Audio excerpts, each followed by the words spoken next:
Hello everybody, I'm here at Hermosa Beach on Independence Day, and today I'm going to be talking about Dave Ramsey. He actually recommends that people invest in load funds because it has a financial advisor who recommends certain kinds of funds.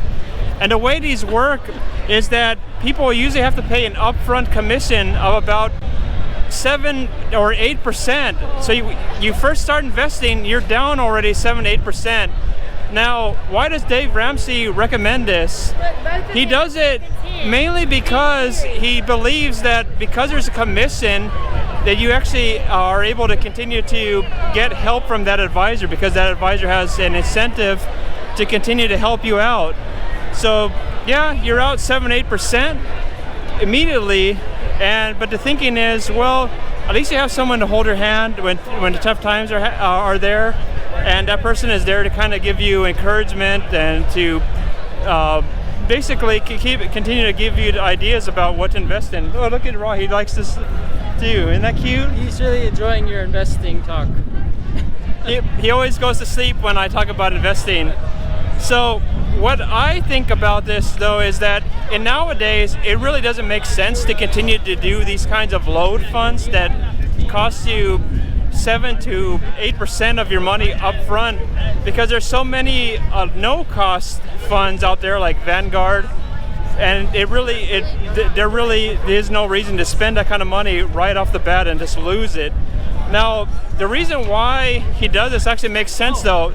There are a lot of people who are completely confused when it comes on investing, and when you're on your own and you don't have to pay anything up front, you normally are just kind of lost through the process because there's nobody who's going to talk to you.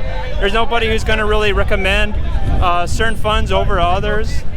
And I think that makes sense that for some people, maybe this actually makes some sense because on one level, a lot of people just really don't have a clue about what they're going to invest in. So even though that can be extremely expensive,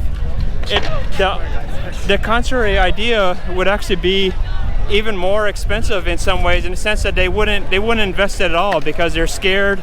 Nobody is telling them what to invest in. So as a result, instead of losing that 7 to 8% right off the bat, a lot of these people maybe they wouldn't invest at all. They would just keep their money in cash because even if it's hundreds of thousands of dollars, maybe even millions. Okay.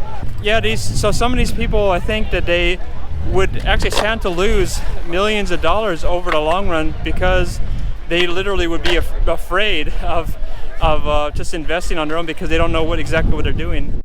So there's nothing wrong at all with the idea that you might need help in terms of what to invest in because it can be so confusing and so uncertain that it's just really difficult to know exactly what's the best investment. Let's see how this works without this. It might be just extremely difficult to know exactly what to invest in because this is not your level of expertise. You're not expert on this kind of thing. And for people in that category, I think the most important thing is to choose someone who actually will just bill you by the hour. They can actually give you objective advice instead of the Dave Ramsey approach.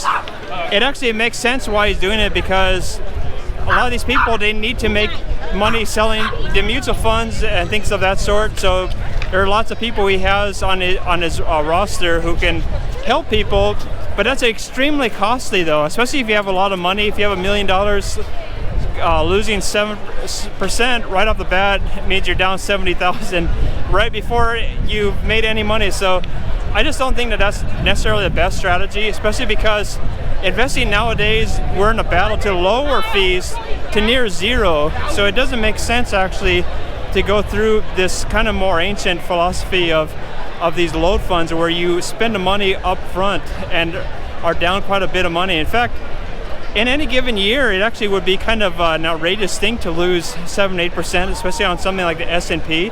So the idea that that's going to be a natural thing for the first-time investor to lose that much right off the bat is, I think, a costly idea and not one that most people probably should be choosing. Instead, even if you don't go with someone who's an hourly paid person to help into your investment advice, investment accounts. I think just going to Vanguard and choosing any of the ETFs will deliver a pretty good return over the long run. It doesn't have to be too complicated. Anyway, subscribe and click the like button, and I'll see you in the next video. There you go. Hi. Hi there, little doggy.